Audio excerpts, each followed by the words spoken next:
여름은 가장 찬란한 계절이라는 생각이 듭니다. 긴 방학과 달콤한 휴가가 있는 여름은 우리 기억에 가장 진하게 새겨질 순간이니까요. 김현수 소설의 제목처럼 너무나 많은 여름이 우리 곁을 지나갔습니다. 옛날처럼 더위를 피하기보다는 한껏 껴안고 여름을 나는 것도 멋진 방법이지 않을까요? 안녕하세요. 뉴스 언니의 금미선입니다. 그물코는 8월에도 현재 진행형입니다.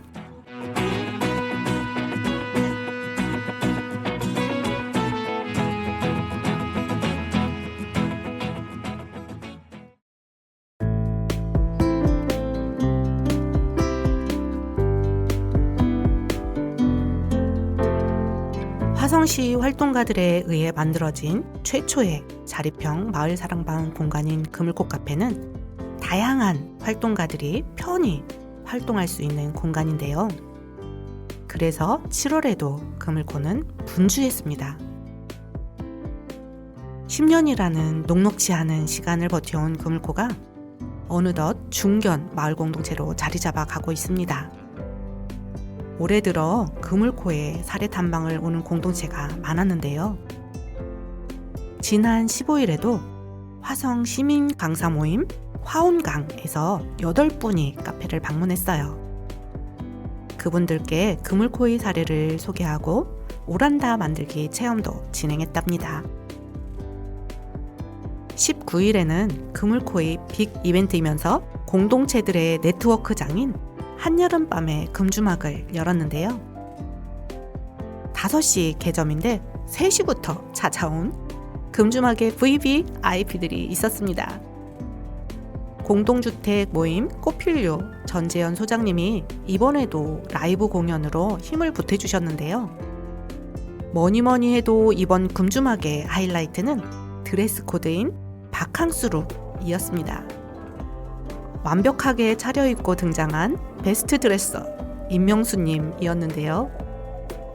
그물코의 낭독자, 가수, 개그맨, 맥가이버까지 1인 다역을 소화하는 없어서는 안 될 소중한 사람입니다. 그날의 시끌벅적한 현장감 영상으로 느껴보실까요? 준비를 1도 안 하고 왔어요. 그리고 옷은 뭐 입고 가지? 저녁에 이제 시간을 빨리 안 해줘가지고 제가 옷을 안 입고 가요.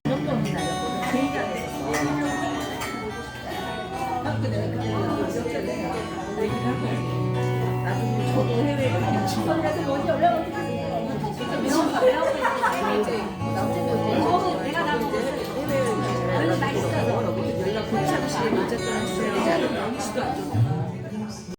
다음 소식은 10월 말까지 계속될 선납제 마을사랑방 공간 활성화 사업입니다.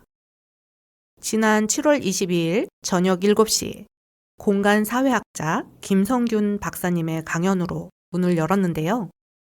우리의 마을 공동체의 이야기라는 주제로 인간은 공간을 만들고 공간은 사회를 만든다 라는 이야기를 해주셨습니다.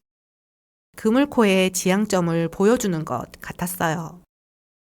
초기 마을 공동체의 사례가 바로 이곳 화성이었다고 이야기해 주셨는데요. 지역에 자부심을 가져도 좋다는 말씀이 기억에 남습니다. 그물코 식구들을 포함해서 20여 명 정도가 들었는데요. 동탄 버스커즈를 비롯해 다른 공동체 분들도 참여해서 더 의미가 있었습니다. 8월의 그물코는 더 바쁘게 움직여야 할 것 같습니다. 화성시 마을공동체 지원센터 주민제한 공모사업 공간활성화 분야로 매주 금요일 저녁 7시에 선납제 마을사랑방에서 한여름밤의 영화제가 상영될 예정입니다. 첫 번째 영화로 8월 2일 아치의 노래 정태춘을 시작으로 9일엔 5번째 방, 16일과 23일엔 독립영화가 각각 2편씩 상영됩니다. 독립영화는 감독님과 대화도 마련되어 있다고 해요. 열심히 준비한 행사인 만큼 많이들 와주세요. 19일에도 그물코를 탐방하는 공동체가 또 있습니다. 화성시 시티투어 안내자분들이 오실 예정인데요. 그물코가 궁금한 방문자분들은 온 마음을 다해 환대할게요. 30일 저녁 7시 일상을 노래하는 가수 이송민님의 착한 음악회가 열립니다. 착한 음악회는 매월 한 번씩 있다고 하는데요. 이번 달 공연은 그물코에서 합니다. 공연 관람료는 10,000원이고요. 공연 수익금 전액이 아름다운 재단 청년 자립에 기부된다고 합니다. 여름밤 멋진 노래도 듣고 기부도 하는 일석이조의 즐거움을 누려보는 건 어떨까요? 8월의 마지막 날인 31일 토요일 오후 4시에는 마을교육 공동체 그물코와 오이책방의 콜라보로 북 콘서트가 마련되어 있습니다. 그림책 작가 김선남, 재즈 피아니스트 임성진, 그림책 테라피스트 성연아, 이 세 분의 협업으로 이루어지는 앙상블 북 콘서트. 책과 음악이 어우러지는 특별한 시간을 기대해 주세요. 웹자본은 추후 SNS를 통해 공지한다고 하니까요. 꼭 확인 부탁드립니다. 지난 4월부터 그물코에서는 화성시 청년지원센터 청년지원 사업으로 관내 청년들에게 음료와 공간을 무료로 제공하고 있습니다. 19세에서 39세 청년들은 5,000원까지 음료가 무료. 그물코는 청년들을 기다립니다. 다음 순서는요. 한 달에 한 번 그분이 오시죠. 이름하여 책 읽어주는 남자. 임명수 님이 책을 읽어주실 텐데요. 이번엔 어떤 책을 소개해 주실지 들어보도록 하겠습니다.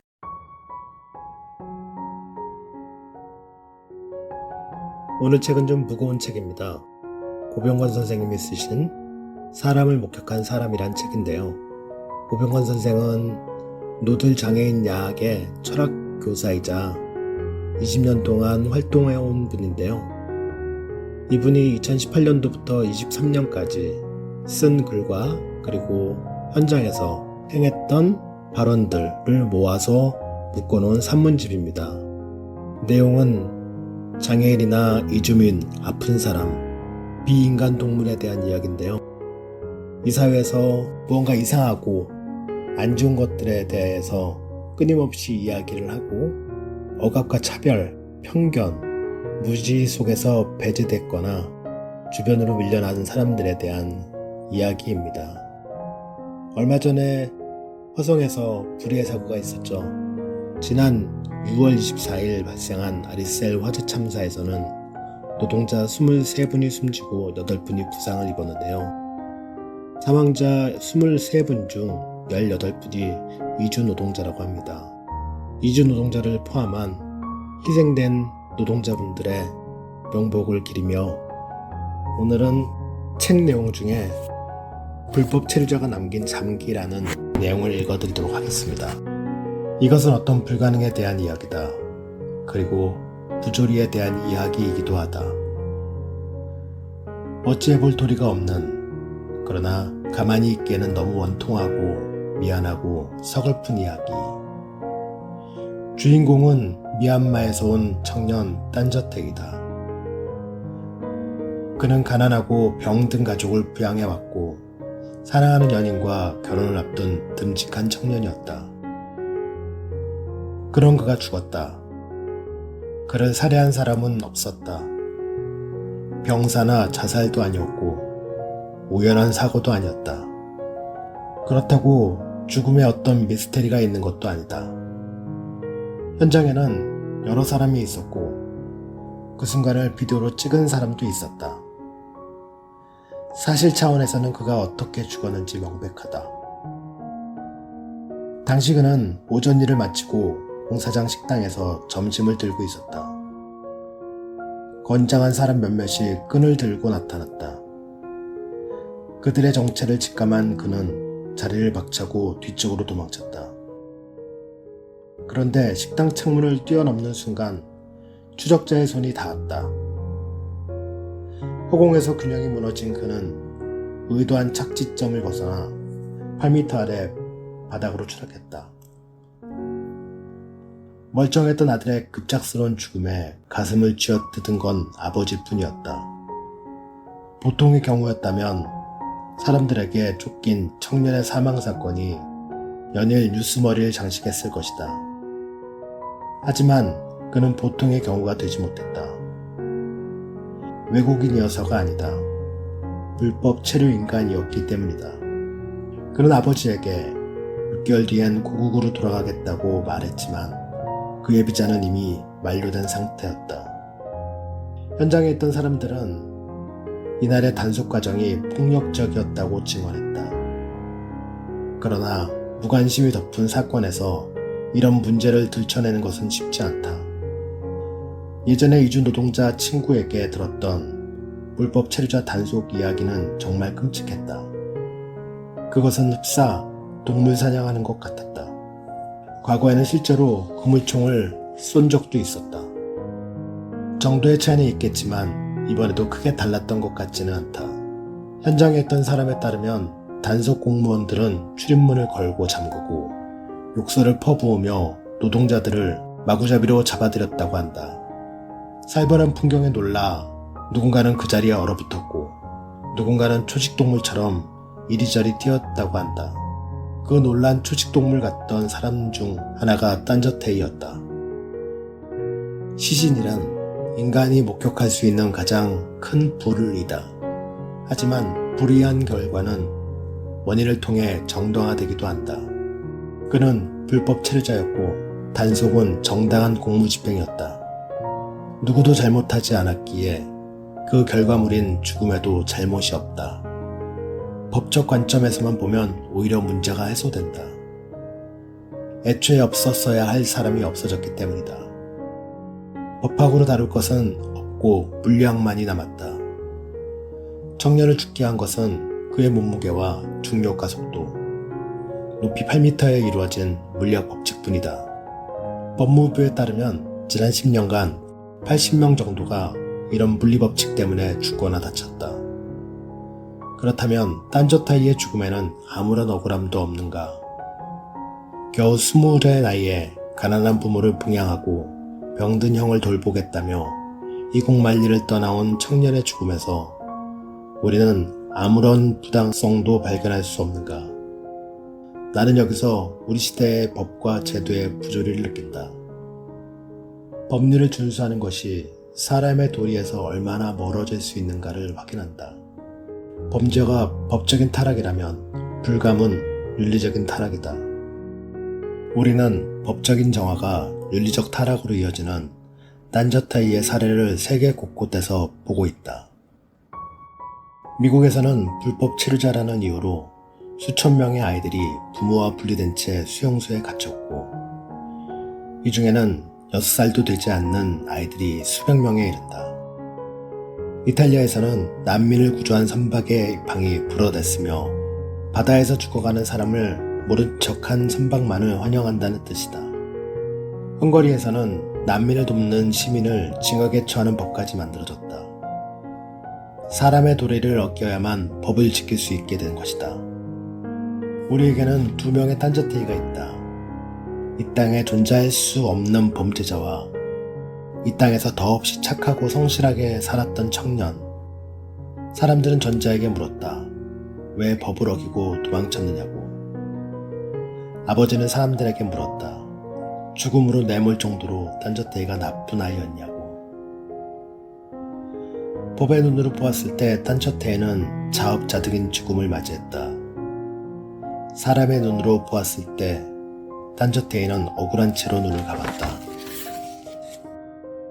딴저테이는 뇌사 상태로 2주간 누워 있었다. 너무나 슬프고 억울했던 아버지는 그의 눈과 간, 신장을 한국인들에게 기증했다. 아무도 아들의 죽음에 대해 법적인 대가를 치르지 않았지만 그는 아무런 대가 없이 아들의 장기를 내놓았다. 한국 사회는 아들의 체류를 불허했지만 그는 아들의 장기를 한국인들에게 남겼다. 그 덕분에 우리 중 누군가는 볼 수 있게 되었고 누군가는 몸의 독성을 치유할 수 있게 되었다. 이것이 나를 고개 숙이게 만든다.